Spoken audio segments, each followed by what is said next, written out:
The morning the HOA tried to erase my dead wife's last wish, Clarissa Rowland was already on my dock, for inch heels biting into the cedar boards, clipboard clamped in one hand like a judge's gavel, telling me I had 48 hours to rip it out or she'd start enforcement and take the house. Completely unaware that, legally, I owned every inch of water her reflection was trembling in. It was just after 7 on a Tuesday. The surface of Harborstone Lake still wrapped in a thin gray mist like it hadn't decided to wake up yet. I was barefoot with a mug of coffee, listening to the wood creak and the water tap against the pilings, that quiet rhythm that has held me together since Emily Harrington died. When I heard it, the sharp, arrogant crack of designer heels marching down my dock, as if they'd paid for each plank.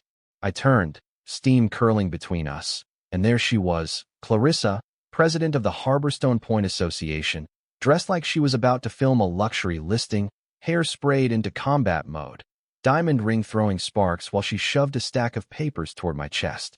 "This structure violates community shoreline standards," she announced, voice smooth and cold.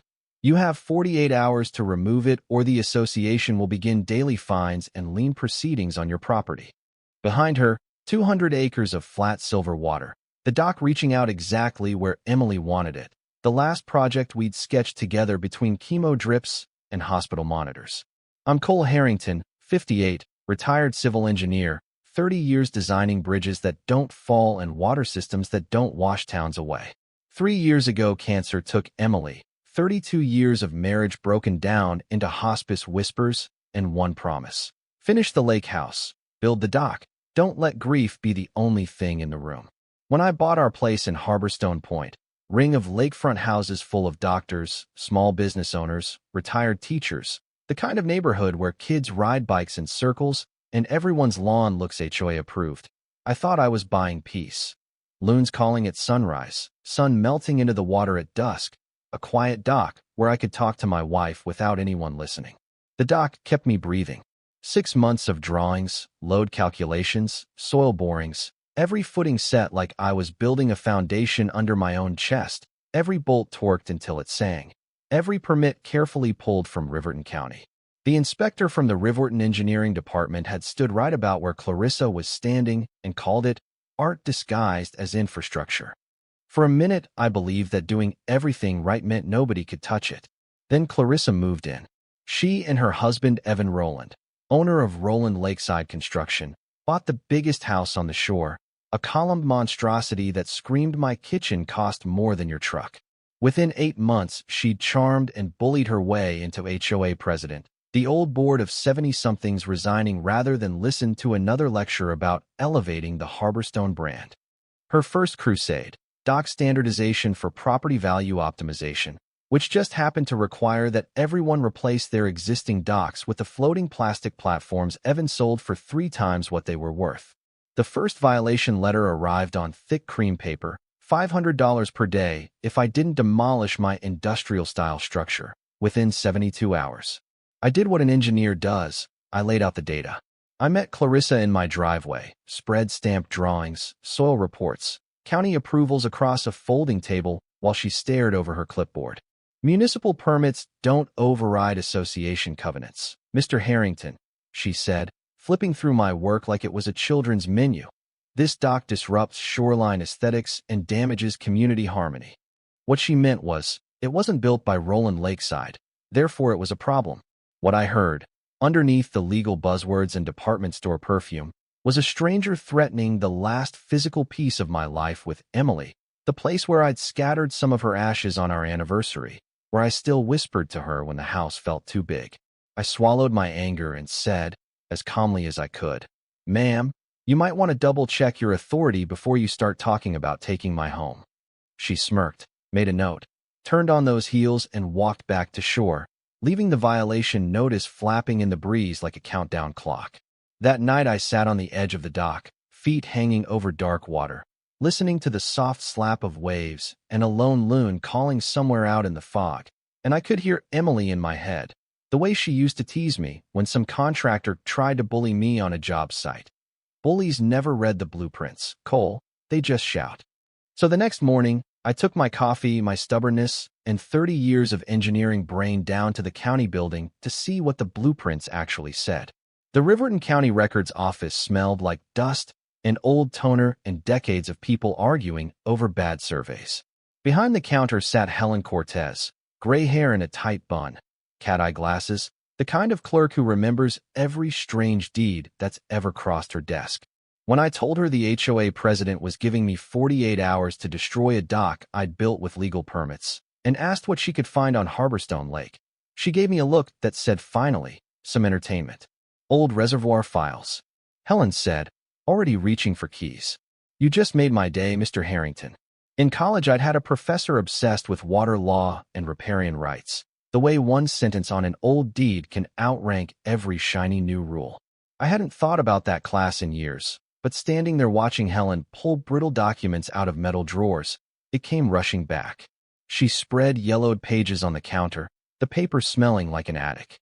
There it was. In 1926, my great-uncle Arthur Harrington, a flood control engineer, had convinced the county to let him construct Harrington Dam, create Harborstone Reservoir, and carve overflow channels that still snake through 3 townships.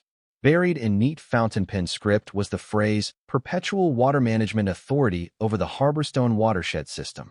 Title to that authority had passed from Arthur to my grandfather, to my father, and finally to me, folded into estate paperwork nobody ever really explained.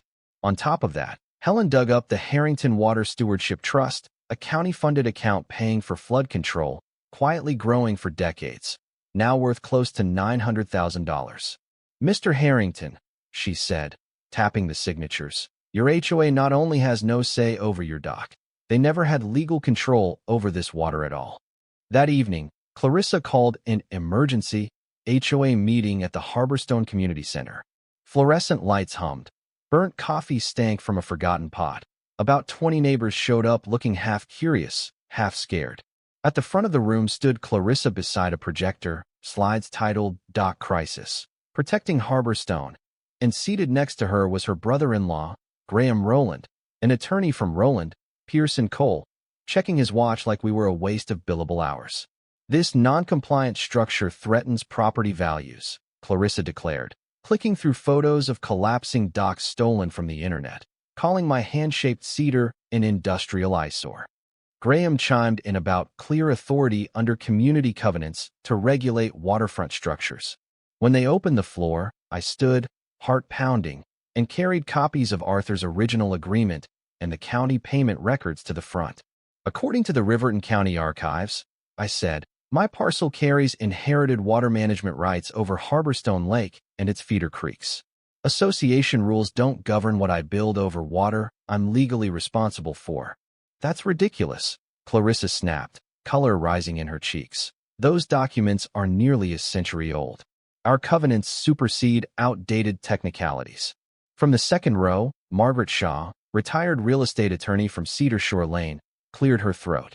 Actually, she said, voice dry as paper, historic riparian rights like these usually trump later HOA covenants unless they're explicitly revoked. And nothing here says they were. You could feel the air change. 2 board members studied their shoes. A couple of neighbors looked at the violation letters in their hands like they might be holding fraud. We'll have this verified by proper counsel, Clarissa snapped, grabbing my copies. This community will not be held hostage by one homeowner with dusty paperwork. In the parking lot afterward, under buzzing streetlights, Margaret walked up beside me. 15 years ago, she said quietly, I told the developer they needed to check for legacy water rights before forming the Harborstone Point Association. They didn't.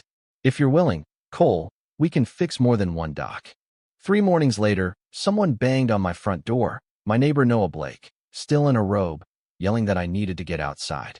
Down at the shore, the far corner of my dock, the spot where Emily and I had planned a little memorial bench, was splintered and half submerged, the air sharp with diesel. 50 yards out, Evan's boat bobbed, engine idling, and he stood there doing a bad impression of surprise.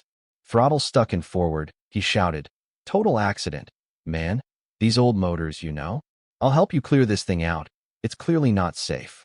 According to 30 years of engineering, when someone threatens your dock on Monday and accidentally demolishes the most meaningful corner on Wednesday, That's not bad luck. That's malice and stupidity. What Evan didn't know was that I'd already installed cameras.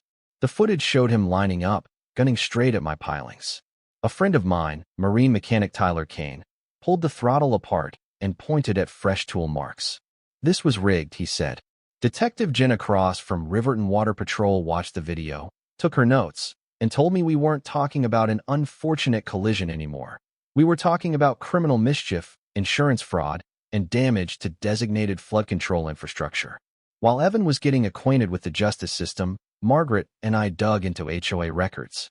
It turned out the Harborstone Point Association had never researched or acknowledged the Harrington watershed rights before charging lake access fees, issuing dock permits, or threatening anyone. 15 years of homeowners paying for authority the HOA simply didn't have. That was the moment I stopped just defending a dock and started planning to dismantle a little paper dictatorship. I needed backup. Margaret connected me with Rachel Kim, a water rights attorney who collects corrupt HOAs like trophies, and Dr. Naomi Fields, a watershed engineer who treats flood maps like sacred texts. We turned my kitchen into mission control, old contracts taped to cabinets, topo maps spread across the table, the Harrington Water Stewardship Trust statements sitting there like a loaded gun pointed at the past. Rachel read through Arthur's agreements and smiled slowly. "You're not just some guy with a dock, Cole," she said. "You're effectively a private utility provider.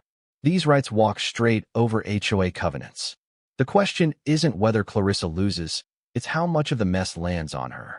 Naomi ran models showing how Harborstone Dam had prevented tens of millions in downstream flood damage over 90 years, how the system still worked but needed upgrades, how the county had been paying into a trust they didn't fully understand. When Riverton County saw her report, they sent an official letter recognizing my inherited water management authority and asking to partner on repairs. Our plan was 3 steps. 1. Get every relevant agency, county, state environmental office, federal water resources, to put in writing that the Harrington Watershed Agreement controlled this lake. 2. Offer the community real stewardship, using the trust to reinforce the dam, improve water quality, restore wetlands, build a future instead of selling fear. 3. Let Clarissa show everyone who she was when the bully stick got taken away. She swung anyway. A thick letter from Dunham, Rowland and Pierce accused me of fabricating documents, exploiting grief-related instability, demanded I remove the dock, pay $47,000 in fines and costs, and issue a public apology. Then she went on social media, filming a staged video in her spotless kitchen, calling me a man so broken by loss he can't tell fantasy from reality, insisting she was protecting normal families from my delusions. What she didn't expect was that by then, inspectors had already walked every inch of Harborstone Dam. County engineer Robert Ames wrote that the structure exceeded current safety standards. State Environmental Officer Dana Lee logged water quality numbers cleaner than most municipal tap. The Regional Water Resources Bureau filed my rights into their database and flagged the HOA's lake rules as non-binding. When Clarissa filed emergency complaints claiming the dam was about to fail, that I was illegally diverting water, that the ecosystem was in danger, those same agencies came back not with backup, but with questions about false reporting. And just when you thought it couldn't get dumber, Evan tried one more trick. Caught on camera with 2 buddies at midnight, bolt cutters in hand, trying to damage an overflow gate, apparently planning to create the very crisis Clarissa kept screaming about. Detective Cross reviewed the footage, called in federal partners, and explained to Evan that sabotaging flood control infrastructure is not prank territory. It's the kind of word, terrorism, that comes with years, not months. The final showdown landed at the Riverton Town Hall, standing room only, local news cameras lined up, neighbors pressed against the walls like it was a heavyweight fight. Council Chair Robert Hayes opened the emergency session on the Harborstone water dispute, then handed the mic to the professionals. County Attorney Monica Price walked through the chain of documents, from Arthur's 1920s contract to modern trust payments and the letter recognizing my authority. Dana testified that every emergency report from Clarissa had been baseless, even fabricated. Robert explained that HOA interference with the dam had actually increased risk. Naomi laid out our collaborative upgrade plan, how the Harrington Trust and grants would turn the aging system into a model watershed. When they finally asked if I wanted to speak, I walked up with one manila folder and the weight of Emily on my shoulders. I didn't ask for any of this, I told the room. I wanted a quiet life, a dock my wife dreamed up, a place to keep a promise. But when someone uses rules meant to protect neighbors as weapons to hurt them, when they threaten memories and call it community standards, you either lay down or you stand up. My family promised this county we'd hold this water and keep people safe. I intend to keep that promise, with or without an HOA's approval. The applause rolled through the hall like thunder, people on their feet, some of them wiping their eyes, some just shaking their heads at how far it had gone. The council voted to affirm my water management rights, recommended a full investigation into the Harborstone Point Association's fees and false reports, and within weeks Clarissa Rowland had resigned in disgrace, lawyering up as civil suits began to circle. Evan took a plea on the sabotage and traded boat shoes for jail sandals. The HOA held real elections. Margaret Shaw became president, bylaws were rewritten to stay in their lane, bogus lake access fees disappeared. The Harrington Watershed Cooperative formed. Me, county engineers, neighbors, using the Harrington Trust and grants to reinforce the dam, restore wetlands, and build the Emily Harrington Learning Pier right where my non-compliant dock once stood. Now kids stand there with fishing poles and test kits, learning how the lake works instead of how to fear a clipboard. Property values rose because people wanted to live where the water is actually protected, not controlled by someone's ego. Most mornings, I still step onto those boards with a mug of coffee, feel them flex gently under my feet, watch the fog lift off Harborstone Lake, and talk to Emily about all of it. About the kids laughing, the new wildflowers on the shore, the fact that her last dream became bigger than both of us. We didn't just save a dock. We took power away from a petty tyrant and gave it back to the people who actually live here. And it leaves me wondering, and maybe it should make you wonder too. When someone like Clarissa twists rules into weapons and hurts an entire neighborhood in the name of standards, what does real justice look like? Just making her stop and pay back the money? Or rebuilding things so deeply that no one like her ever gets to stand on a dock again and threaten a memory with a clipboard?